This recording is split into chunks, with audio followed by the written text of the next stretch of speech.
समय की बात है। हरे भरे पहाड़ों के बीच बसे एक छोटे और खूबसूरत गांव में बेनी नाम का एक छोटा इंजन रहता था। बेनी का रंग चमकदार नीला था और उसकी पीली सीटी जब टूट टूट बजती तो सबका मन खुश हो जाता।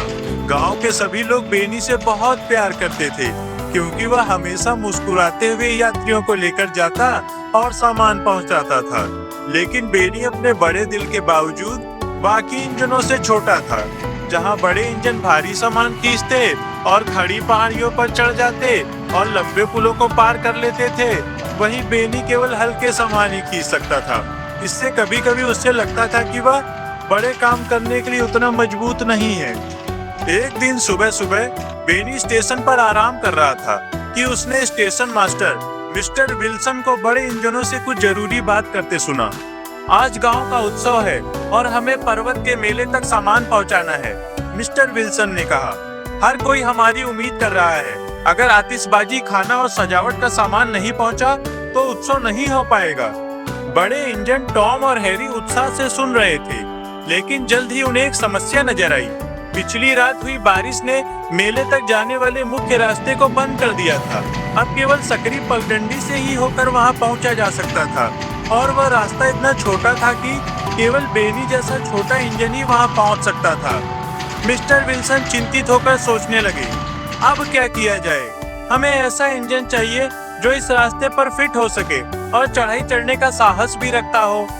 तभी बेनी की छोटी सीटी जोश में बजी। मैं जाऊंगा, उसने कहा और आगे बढ़ा। टॉम और हैरी ने एक दूसरे को चिंतित नजरों से देखा। ओह बेनी, यह बहुत कठिन काम है, टॉम ने प्यार से कहा।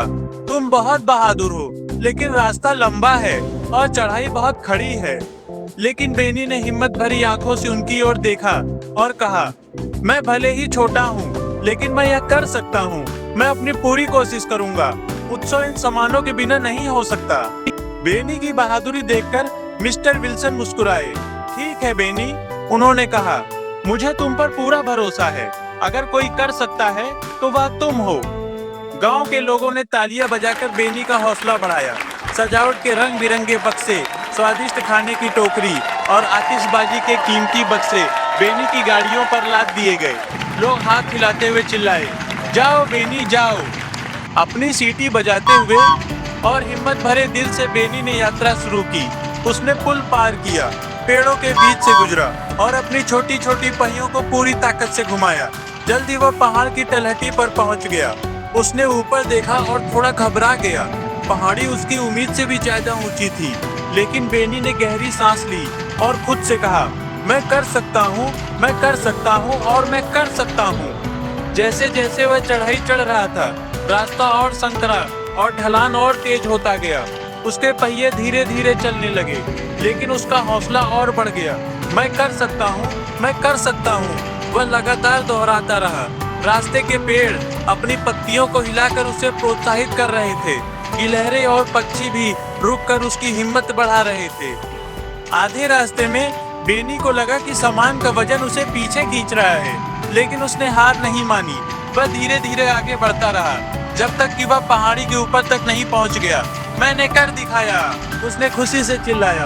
ऊपर से दृश्य बहुत सुंदर था और नीचे मेले का मैदान उसकी प्रतीक्षा कर रहा था। नीचे उतरते हुए गांव के लोग उसे आते देख खुशी से झूम उठे।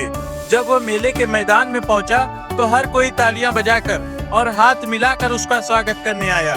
बेनी का सामान जल्दी जल्दी उतारा गया और लोग सजावट, खाने और आतिशबाजी की तैयारी में लग गए। उत्सव बेहद शानदार था। हर पेड़ पर सजावट लटकी थी, टेबल पर स्वादिष्ट खाना सजा हुआ था और रात में आतिशबाजी ने आसमान को रंग बिरंगा कर दिया था। बेनी ने गर्व से देखा कि हर कोई उत्सव का आनंद ले रहा था।